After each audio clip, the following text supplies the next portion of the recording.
Ryder's breath caught like a hook in his throat, the world narrowing to the man who'd carved his initials into Ryder's soul with a pocket knife and a whispered vow.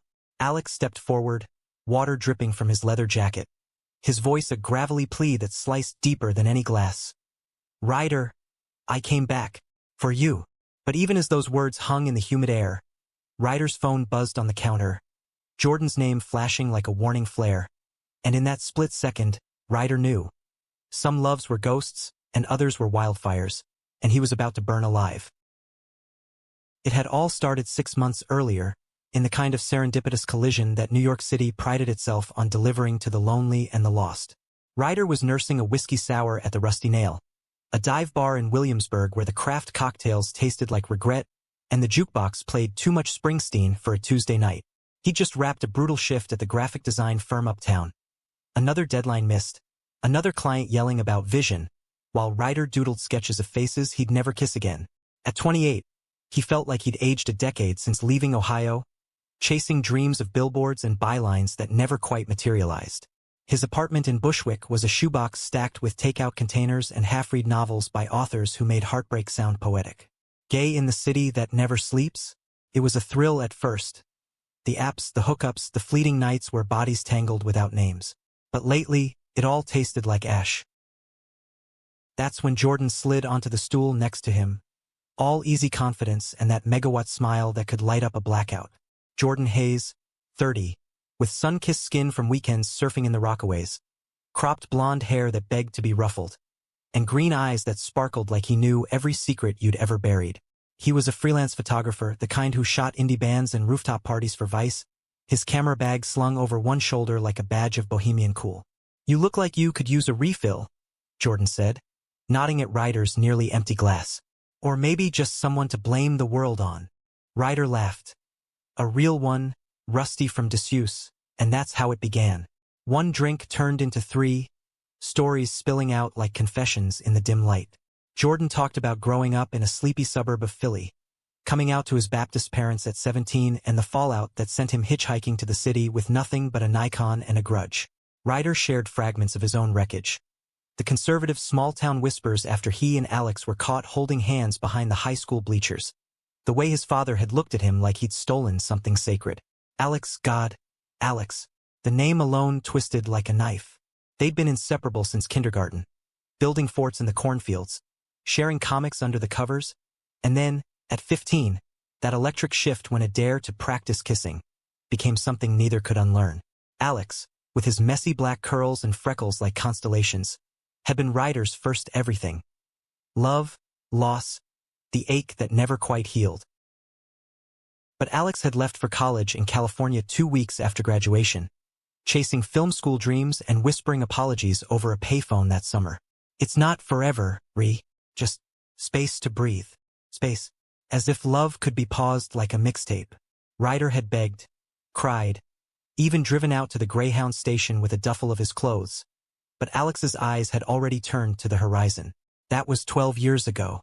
Ryder had rebuilt in fragments, art school in Chicago, a move to NYC for bigger things, therapy sessions where he learned words like abandonment issues and serial monogamy.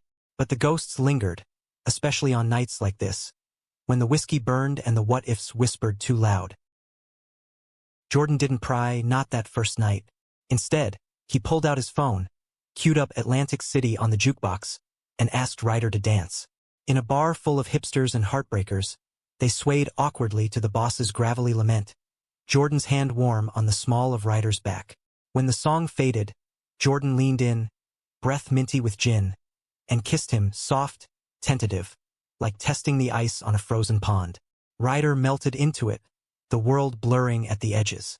They stumbled back to Jordan's loft in Greenpoint, a sunlit space cluttered with film reels and Polaroids of strangers' smiles.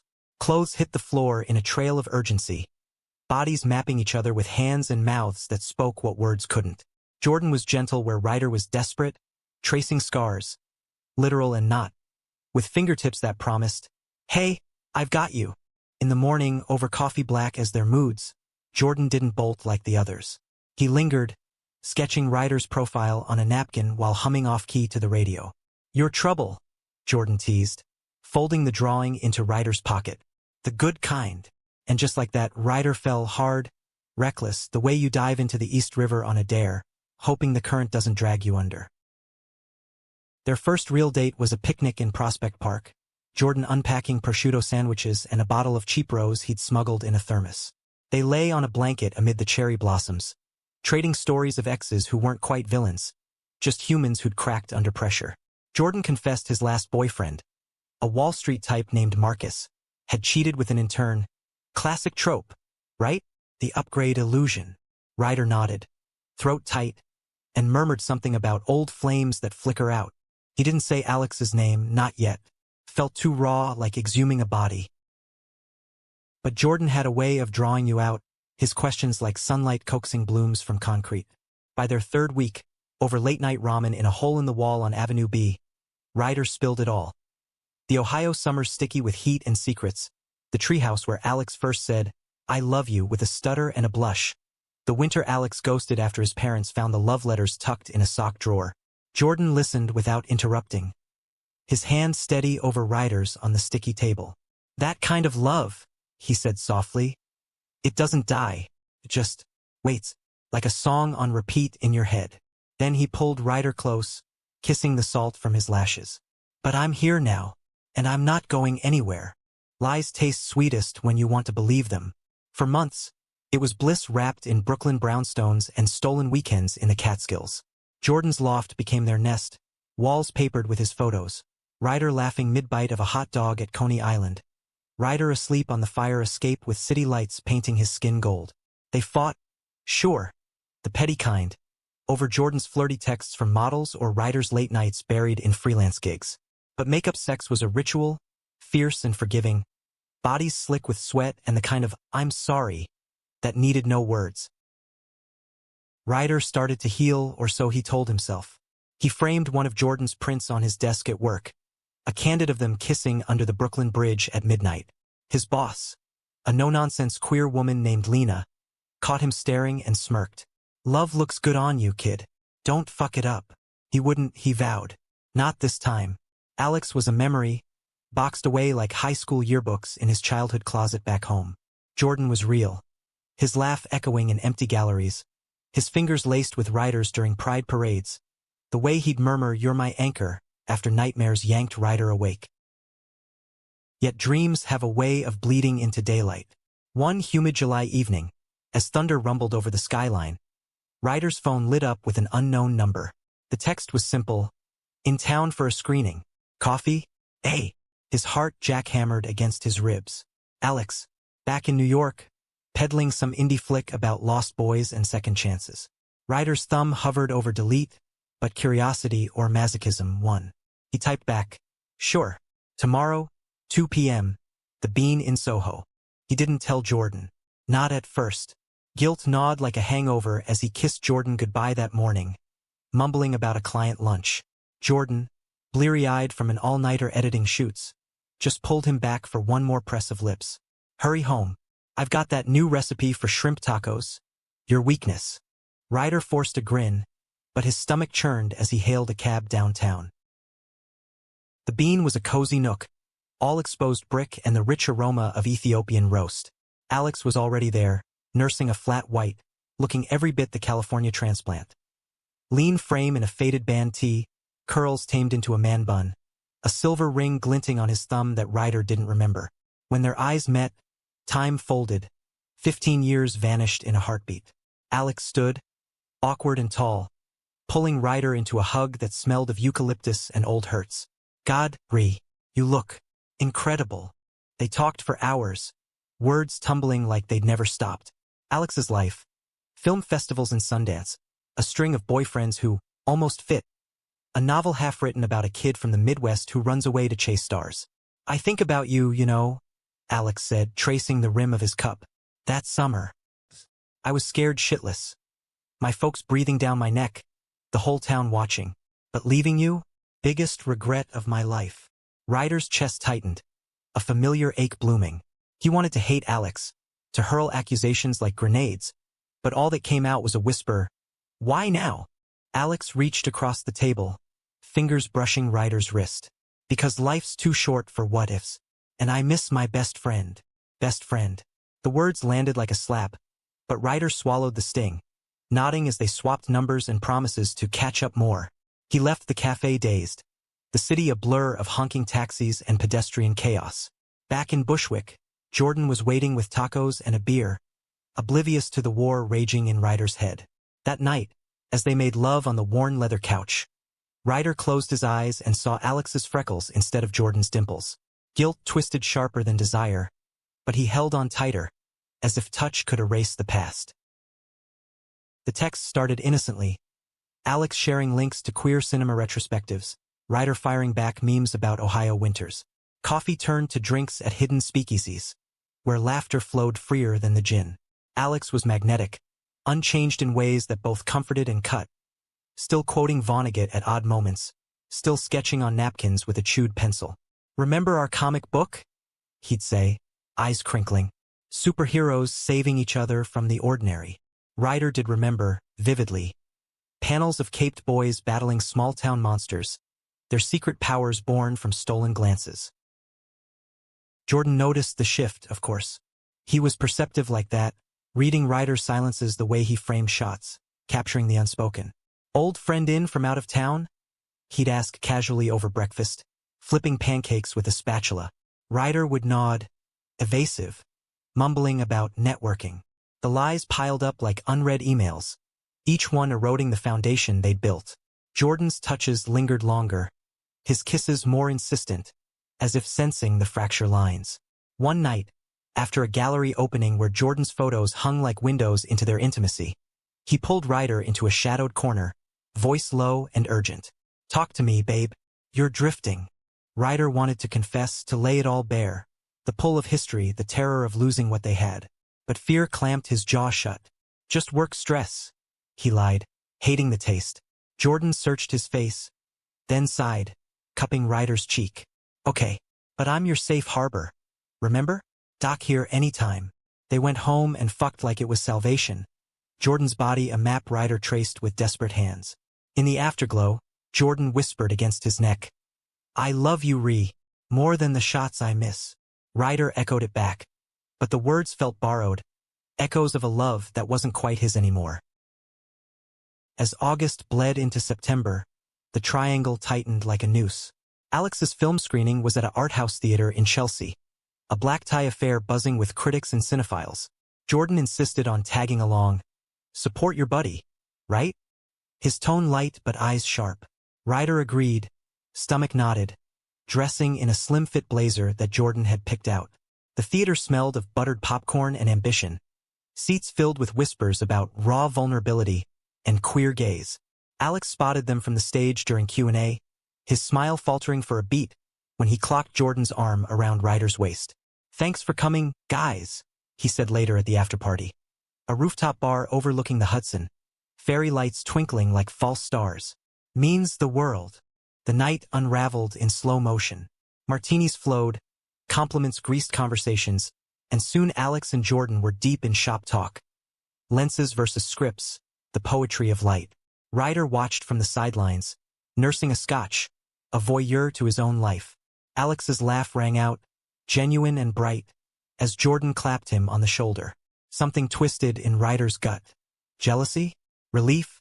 He slipped away to the railing, city lights blurring below, when Alex joined him. "You okay?" Alex asked, close enough that his breath warmed Ryder's ear. "Seemed tense in there." Ryder turned, their faces inches apart, the past a magnetic pull. "It's just, you.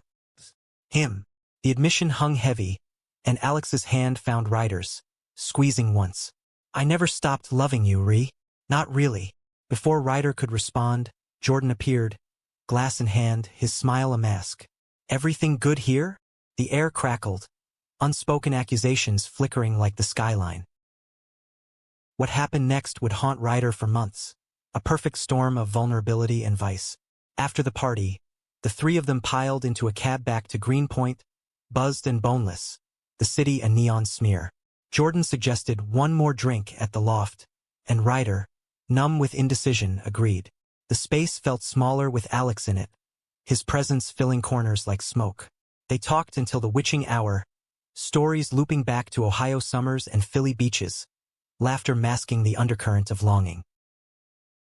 It was Alex who cracked first, standing to leave with a mumbled, "Early flight tomorrow." But Jordan stopped him at the door, hand on his arm. "Stay. The night's young." What followed was a haze. Shared joints on the fire escape, confessions spilling like ash. Ryder stepped inside for ice, and when he returned, the scene froze him. Jordan and Alex, heads bent close, lips brushing in a kiss that started tentative and ignited like dry tinder. Betrayal hit like a freight train. Ryder's glass shattering on the concrete as he backed away, the world tilting. He didn't scream, didn't fight, just ran. Down the stairs, into the night, tears hot on his cheeks as sirens wailed in the distance. Brooklyn swallowed him whole, alleys twisting like his thoughts. How long had it been brewing? The glances at the party, the ease between them, signs Ryder had willfully ignored. His phone exploded with texts. Jordan's frantic "wait, it wasn't," and Alex's "please talk to me." He powered it off, collapsing on a bench in McCarran Park, the park's emptiness mirroring his own. Dawn crept in gray and unforgiving, joggers emerging like specters. Ryder's hand throbbed from the glass, blood crusting his knuckles, but the Real wound was deeper, a chasm where trust had been. He thought of calling his sister back in Ohio, the one who'd always said, "Love's a gamble, little bro, know when to fold," but pride glued his tongue.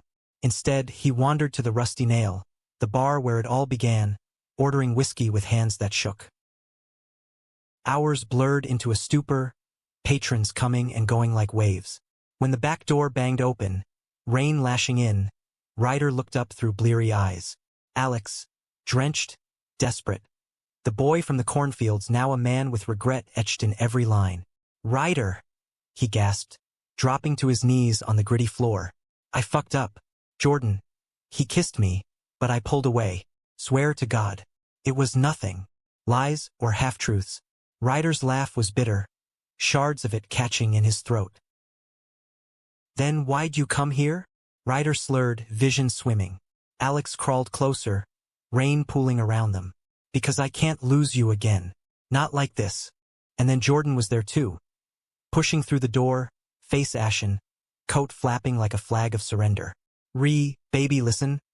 But Ryder was already crumbling, the weight of two loves crashing down. What ensued was chaos worthy of a Scorsese flick. Shouts echoing off the brick, accusations flying like punches. Jordan grabbed Ryder's arm, pulling him up, while Alex hovered, fists clenched. "He's mine," Jordan snarled at Alex, green eyes feral. "You had your chance 12 years ago." Alex fired back. "You don't own him, asshole. Love isn't a lease." Ryder wrenched free, staggering back, blood smearing the bar top. "Both of you out. Just fuck off." But they didn't. In the downpour of that alley confession, truths poured out. Jordan admitted the jealousy, the way Alex's stories made him feel small. The kiss a stupid bid for control. "I saw how you light up around him," Jordan choked, tears mixing with rain. "And I hated it. Hated myself more." Alex confessed the selfishness of his return, the film a flimsy excuse to reclaim what he'd discarded. "I thought time healed everything. But seeing you with him, it broke me open."